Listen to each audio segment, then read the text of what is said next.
Welcome back, everyone. This is the best analysis when it comes to this coalition between Peter Obi and Atiku. Like Professor Okey Okechukwu just said it as it is. I would love you guys to just listen and hear everything that he said in this particular video. Because to take power from Tinubu come 2027 is not going to be a child's play. Looking at this coalition, you know that they are not kind of organized. So now there is this confusion, or will I say they are not dragging who is going to be the presidential candidate of this coalition they are forming come 2027, right? Which you know very well that Atiku will definitely not going to step down for Peter Obi. And Obi then will never allow Peter Obi to become the vice president to Atiku. So there is this confusion and the fight, like who is going to step down for who. So this is the reason why Professor Okey Okechukwu said it is high time for Atiku and Peter Obi to wake up, also tell Nigerians like what they are doing if truly they want to take power from Tinubu come 2027. So my people, just take a listen and hear everything that he said in this particular interview. So as the politics of Nigeria changes fast, powerful politicians on both sides are seeking to impose their will on a nation weakened by a lack of strong democratic institutions. For decades, that impulse has been restrained by the multi-party system. But these days, politics appears to be about powerful leaders consolidating a one-party system on the one hand and opposition attempts to form coalitions and alliances on the other, even as the main opposition, PDP, fractures further from within, with Minister Nyesom Wike and Governor Makinde, Governor Mba, drawing new battle lines and preparing for more high-octane drama. Meanwhile, Peter Obi, who was supposed to be one of those at the heart of the new opposition coalition, seems to be turning back to familiar Labour Party territory, though it's not clear where that will lead, given how frosty things are there. And of course, for the ruling party, it's all about defection deals. So what exactly does all this mean, besides the fact that it's confusing the living daylights out of the Nigerian people? Well, to try and make sense of all this, I'm joined now in the studio by the political analyst and executive director of Development Specs Academy, Professor Okey Okechukwu, who is a member of the editorial board of This Day newspaper and is also a professor of strategic management and human capital development. Thank you very much indeed for joining us. Let's start with the PDP, because obviously they're in the news today. Somebody said that if you go to a native doctor, I think it was one of our analysts said, if you go to a native doctor, they'll ask you to bring a chicken or a dog or a goat or a cow, depending on the size of your problem. But in the PDP's case, they'll be asked to bring an elephant. Probably two. Or possibly even a dinosaur. That's how big their problem is. I mean, how do you assess the multiple problems that almost daily seem to be bubbling to the surface around the PDP? The PDP is made up of too many contradictory forces, and the party goes around pretending those forces don't exist. Let's move back to a sense of history so we don't join the current hysteria. Atiku got the ticket at a point against Tambuwal, and then he lost the elections. The only person, the strongest politician supporting Atiku was Wike. Then Wike came to contest at the time Tambuwal was contesting and Atiku was contesting. Tambuwal stepped down for Atiku. Now, that's bad enough on his own as internal politics. Atiku now made Tambuwal chairman of his campaign. Of course, that means Atiku was inheriting those who were angry with Tambuwal as well, and making enemies with Wike's friends. Go back to when he chose Peter Obi as vice president, the division that arose from it. The position had been already promised to Ekweremadu, and then without consultation, Peter was announced. So the PDP is made up of too many contradictory forces, too many angry individuals who are pretending that are not angry, and whose guns are trained on each other instead of on anybody outside. And so between the events of when they lost the last election to Tinubu and now, they claim to be the major opposition. I won't quarrel with that. But what is the nature of their opposition? What is going on in the PDP today that will make anybody say, I want this party to replace APC? Nothing. Internal confusion. That's a good point. Totally. So we must put it on the table. I think when I hear it said that, oh, that's the major opposition, I don't quarrel with it. I just said it's plain rumor mongering. Plain Well, we say rumor. main opposition because it's the biggest of the lot. It's the biggest political party. It is no opposition. It occasionally makes press releases about some things it's not happy about. That's different from opposition. And you can see that the same lack of clarity is coloring its illusions and assumptions about forming a coalition. When you want to form a coalition, there must be a basis, either an ideology or an individual. Look, we want Charles to be president.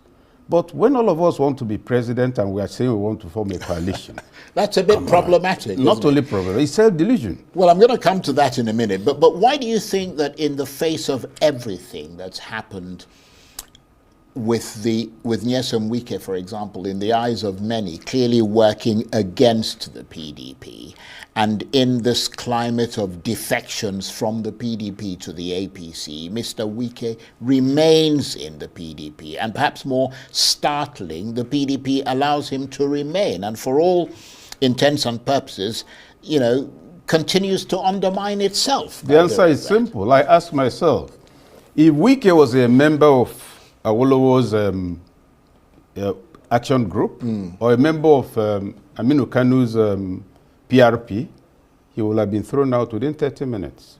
Because these were parties that had clear ideological focus, had basis for godfatherism. Look, we are nurturing people who will follow ideology. The PDP represents none of that. And for that reason, they are careful about whom to annoy. He might be useful tomorrow. So then I don't see within the PDP now, quite frankly, under Obasanjo and those other times, you could trace some core developmental focus of the PDP. You could, both at the economic and political level. Today, what does it represent?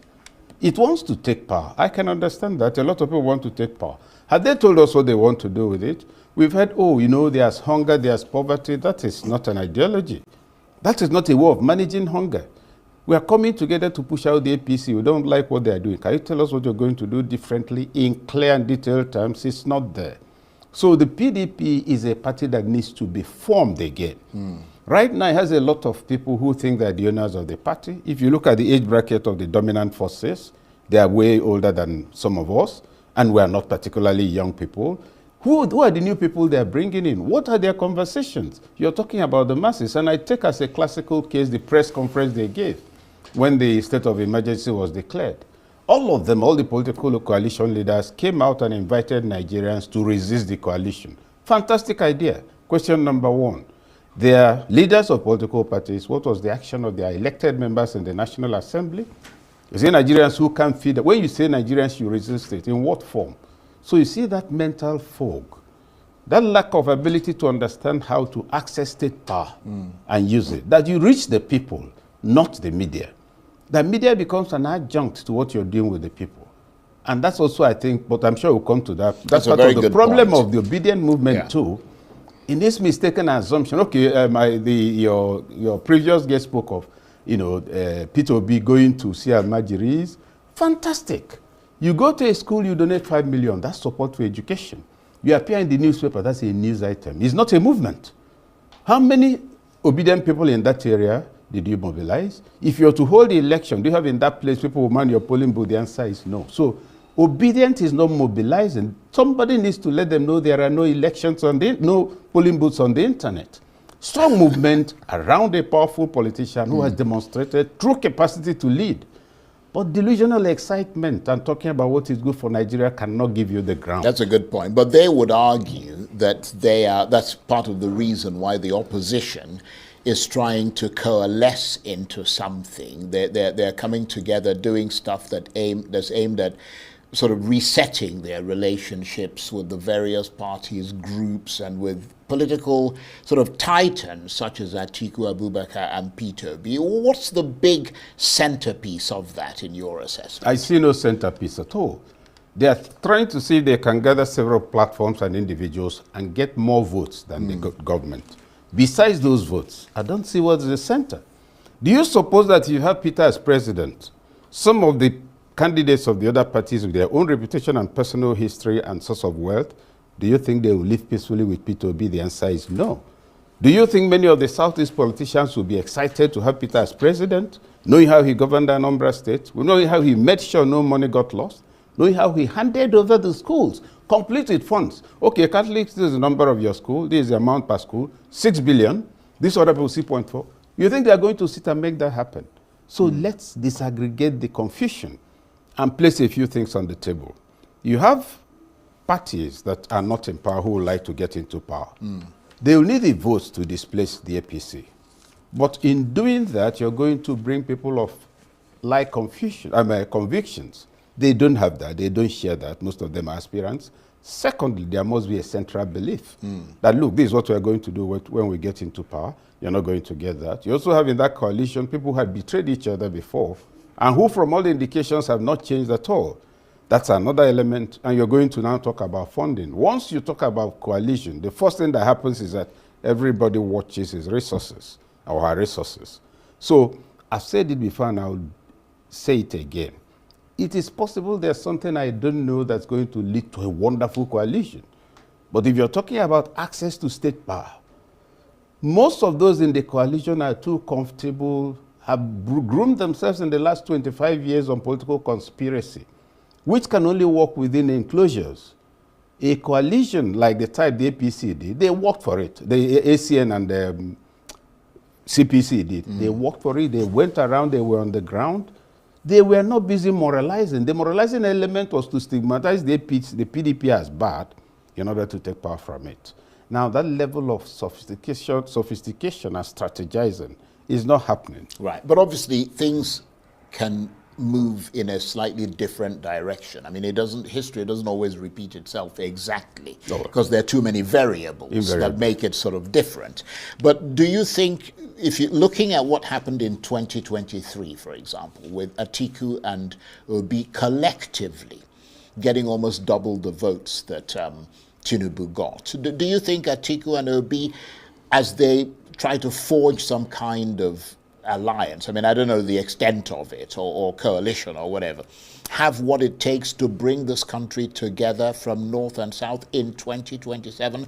Or will their coming together potentially breed further resentment and divisions between north and south, depending on who takes preeminence? See, if they're able to come together, a practical impossibility as far as I'm concerned, but I'm speculating now. Let's assume hypothetically that they come together. Peter has substantial following in the north at certain levels, but he does not have legs on the ground. So it's Atiku that can put the legs on the ground to garner those votes. Peter has wide national support, so does Atiku. If two of them were to come together, it's likely that they will swing the vote. But how will they come together? In what capacity? That's what I'm leading up to. Okay. And that's why I started by saying that I don't see that happening. Is Peter going to join the PDP? The answer is no. Is Atiku going to join the, what do you call it? Labour Party. Labour Party? The answer is no. Now you're assuming Atiku decides to join the Labour Party. Is he going to be president? If he's going to be presidential candidate, the obedience will say no. If Peter is going to PDP, that will annoy a lot of people who are lining up to be vice president. So let me put the facts the way I see it. There is not going to be any form of coalition, conversation, conspiracy, discussion and negotiation that will bring Peter Obi and Atiku together to run on one ticket. I don't see that happening. Assuming it's to happen, there's the possibility, very probably likelihood, that two of them, their votes together could pull off some magic. But moving out of the realm of speculation, there's nothing to talk about. But what do you think the point then is of this coalition, which they're investing their time and energy into? There is no coalition. Let me give you an example. Now, when the SDP was formed, you know, it was the old SDP, it was reformed. Some of us were invited to the meetings, and a lot of conversation was going on. All the big politicians were there. So after the first meeting, second meeting, you know the late John Ode, who was a Minister for Information? Yes, I know. He called me up. He said that, okay, that meeting they are going for, they are talking about you. I said, no, I'm not going to get into any political. They say, yes. Well, I said, how is it going at your end? And I hope I'm not misrepresenting him. He said, my brother. Wike called all of us who went for that meeting. I said, let me not see your leg there again. So we asked about so and so person. He said, no. You know, everybody has to attend these meetings to hear what others are saying, to know whether it's serious. I said, but they're experienced politicians. They know nothing will come of this. He said they know, but they will keep coming until it's not happening. because as they are coming, they are not making concessions. And I'll cite one example on that attempted coalition. You know, the first planned press briefing of that initiative, you know, a date was fixed and time. I told somebody who was close, 2 or 3 other people, I said, let's see who will bring money for that press briefing. You know, it had to be cancelled, postponed 2 times, 3 times. So there are so many things. It's easy to talk in the media about coalition, but also the people you're planning against, are they sleeping? The APC is one of the most, its capacity for meandering is legendary. And you think it's by making speeches you displace them. It's also an incumbent government. It's not laid back like the government he took over from. And all of that. So if you're going to really say to yourself, oh, I'm going to do this, then what it translates into is that you're going to also be capable of strong strategic engagement. Evidence of that is not there. There is no mobilization of party members. There's no strengthening of party machinery. There's no negotiation across parties. Big men are discussing. After discussing, they go to their houses. Ask yourself, I ask myself, Atiku has gone for a meeting, P2B has gone for a meeting, Garba Shehu has gone from SDP, and they've talked about coalition. When they go back, is there a drill down, by which I mean you now call your own internal party meeting, this is the outcome of this thing. Yes. Cascade this down to the state region, cascade it to the state and the local government. That's how parties work. That's not how it's working. Right. So that template of, oh, when is election time, we give people money, that's still and that's why I say they are coasting. They belong to a generation that needs to be scaled off for fresh air to come in. Right. The mode of doing politics has been that of determine what to spend, where to spend it, close to election. You are not even campaigning. You're not even using your performance to make people feel you should be the next person. And when you think about it, that's the issue on the table. Right. They would argue, though, that it's not campaign season yet, that what they're doing is laying the groundwork for what will then happen when that season comes. But beyond that, I mean, do you, as somebody who is a well-respected political analyst, do you feel positive about what is happening in Nigerian politics currently as a result of what you're seeing in, number one, the ruling party and the opposition camps as well? I mean, do you frame it as sort of forward-looking, or are you wary? Looking forward, I'm concerned. The alacrity, I use the word, which people are flying into the APC, has generated a lot of rumors concerning their reasons. But besides the reasons, there are other issues to consider. A glut will occur. As you're coming into the party, those who are there before you are already planning your destruction, because you're coming to take some space. So it will soon become unattractive even within the APC itself. You have too many big animals in the room, so some things are bound to get broken. That's number one. Number two, the spate of, if you like, defections is creating the illusion or the mistaken impression that it's because of wonderful performance. I want to join the winning team. Nobody is fooled. That's not the reason for some of them. Some have looked around them and considered that, look, for re-election, I better join this big train. This tricycle we're driving, the train will run over it, so let's board the train. That is the other angle. The third and most disturbing is the fact that the quality of coalition is deteriorating every day. And you find the opposition, quality of opposition rather, complaining that it's the dominant party that's destabilizing them. That is quite possible. But when you say that, you admit incompetence, you admit lack of strategy, you admit inability, to contest appropriately. If you're going into a fight, you say you want to be a professional boxer, now we'll prepare for it. We get into the ring, I throw a punch, you say, no, imagine that punch was too hard. Did you enter the ring to fight? Yes. So the opposition actually, by its own reactions and some of the observations, you recall that Atiku once said that, oh, they are trying to destabilize the party, that they gave 50 million or something like that. You know, it was in the news. Now, assuming that is true, what does that tell you? What kind of wretched party do you have, first, that can be destabilized from outside? It means there's no internal cohesion. Second, that all it will take is 50 million, not dollars, not 500 million, 50 million naira to what kind of party? Is that a town union? We've got about a minute left or so, which is a bit unfortunate. But in terms of the ruling party, politically going forward, I mean, do you think that, what do you think of their strategy? Is it all about mobility from the opposition to the APC? Is that essentially what it is, the defection, sort of wave of defections? What I suspect, what I sense in the air is progressive denudation of the other parties, drawing away their members, crippling them politically, and infiltrating whatever is left of them to also make them ineffectual and ineffective. Right. That is what it's going, that's what's emerging progressively, because you can't speak of very exceptional performance. You also can't speak of all the issues that have been, you see all conversations today about 2027 and re-election. Is that the core problem on the table for the nation today? No. Now you look at the ruling political elite, the various functions, their concerns is also how to find accommodation in the emerging or what will likely emerge. Therefore, governance suffers at the moment, and what the APC has to watch out for is undue optimism and triumphalism. Right. It may create the illusion, just like the PDP, after I said it was going to be around for 60 years, it got thrown out. To throw the APC out will take hell on earth. Because you have determined, look, let's be very briefly, we've got 20 seconds. Yes, sorry. The man who is president today, everybody was sure he won't get the APC ticket. Absolutely sure. I was sure. I was on this show. He got it. We were sure he would lose. Now, everything possible was done, forbidden and all of that, and he became president. Now he's president and in power.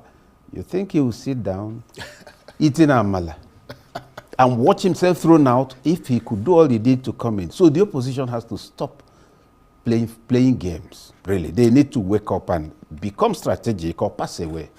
On that note, I want to thank you very much indeed. Superb analysis, as always. Welcome to Chamrasi News TV.